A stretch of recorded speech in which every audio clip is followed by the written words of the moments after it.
Frontline Updates, where we delve deep into military strategies and updates from conflict zones. Today, we're discussing the progress of the ongoing special military operation as of November 25, 2024. I'm your host, Shariefa Muhammad MGT. I'm Colonel A.C. Oguntoye, an Infantry Officer. Regional combat activities, West Group of Forces, improved tactical positions and overcame Ukrainian brigades in multiple locations, including Petropavlovka and Kupiansk, while repelling several counterattacks. This resulted in substantial Ukrainian casualties and the destruction of military hardware. Welcome to Frontline Updates podcast, where we provide you with the latest insights into global military developments. Joining us once again is Colonel A.C. Oguntoye, an infantry officer, to brief us on the progress of the special military operation as of November 25, 2024. Colonel, thank you for joining us.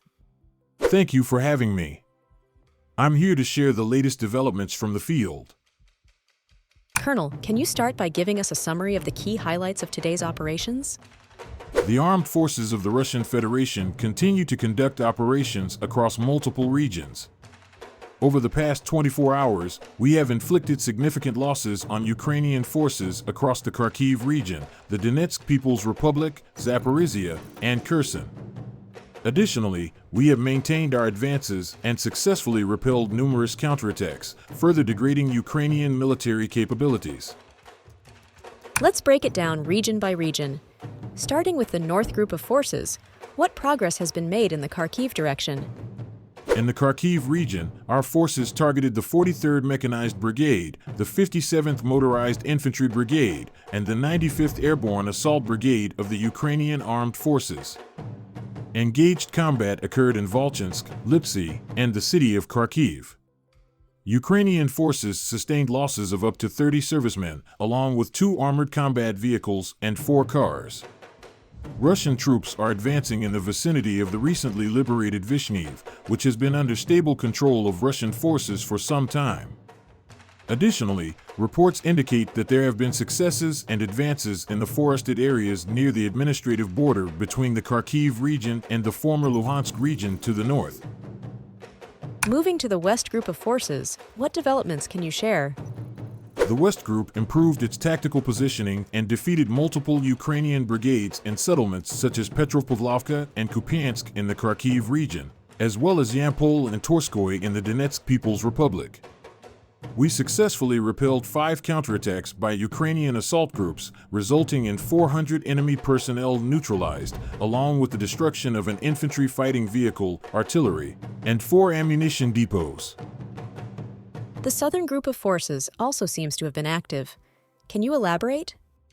Yes, the Southern Group occupied more advantageous positions and inflicted significant losses on Ukrainian forces in areas like Chasov Yar and Verkhnekamenskoye in the Donetsk People's Republic. The enemy lost 300 servicemen, vehicles, and advanced artillery, including U.S.-made 105mm M119 guns.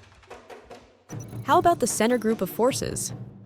The Center Group continued advancing deep into Ukrainian defenses, targeting brigades and settlements like Shevchenko and Katarinivka.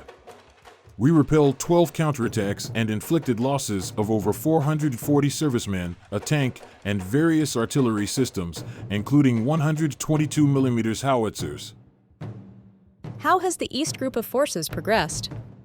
The East Group improved its frontline positions and inflicted losses on Ukrainian territorial defense brigades in areas like Novy Komar and Konstantinopol in the Donetsk People's Republic. We repelled 2 counterattacks, neutralizing 110 enemy personnel and destroying an infantry fighting vehicle and a 152mm self-propelled artillery unit. Finally, what can you tell us about the DNEPR Group of Forces? The Dnepr Group engaged Ukrainian formations in Zaporizhia and Kherson, targeting the 141st Infantry Brigade and other territorial defense units. Ukrainian losses included 40 personnel, vehicles, and a U.S.-made 155mm M777 howitzer.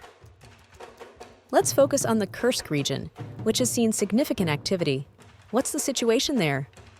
In the Kursk region, our North Group of forces defeated Ukrainian formations, including mechanized, tank, and marine brigades, in settlements such as Alexandria and Novoivanovka.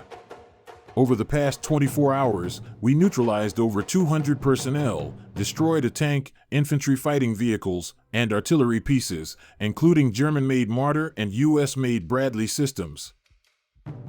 Have there been any notable achievements in this region? Yes, the liberation of strategic settlements like Dorino has improved our positioning along the border.